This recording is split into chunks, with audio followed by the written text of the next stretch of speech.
80% of the work we do is helping people find motivation. But people very often know what they want or what they would like to have, but it's how do you get motivated? But I came up with 5 ingredients in what I think of as the recipe for motivation. It's like, so that this way, somebody is not motivated, then I can look at that and say, okay, where do I think this person may need some help? Where can we specifically do some work? But even more so when we use it for ourselves, when we're not feeling motivated, you go through this process of checking yourself at each of these 5 points, because what you're going to find is that there's usually maybe more than one, but usually one in particular that you're going to run into problems with. So maybe what we do is just go through those. But the first one is kind of surprising to people sometimes because we often think of it as a bad thing, and it's just dissatisfaction. I have a little nutshell that says dissatisfaction is like gasoline.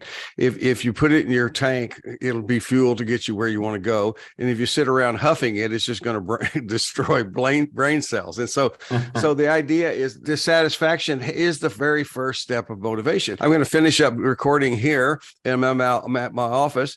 And then we don't think of it this way, but this is actually true in terms of motivation on a day-to-day basis. We're gonna finish doing this recording, and then I'm going to be at my office in Nashville, and I'm going to be dissatisfied with that because I want to be at my house. And so I'm, then I'm going to go, we'll go on with that through the rest of the motivation thing. People who have at one point quit smoking they know somewhere in their history where they were dissatisfied, but not dissatisfied enough. It's like, and I think about that with my own addiction. It's like there was lots I was dissatisfied with, but not enough to take me on into the motivation, to the rest of the motivation. The second ingredient is desire to make a change, and people just assume that's just there. It's good, but it is, like I said, it's possible to have a certain level of dissatisfaction and not really want to change. And so that breaks down at that point. And we can stay there for long periods of time. The third is belief that change is possible.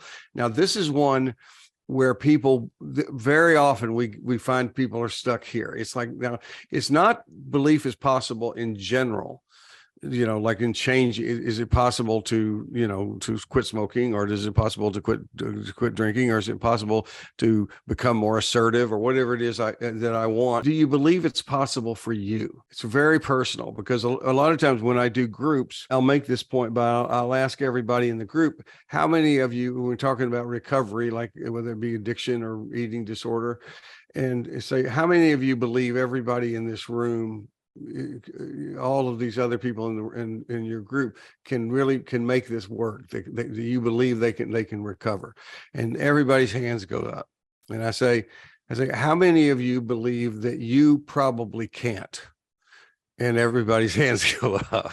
And so, or most people's hands go up. And this is where we got the expression we use sometimes in our groups is, you're not that special.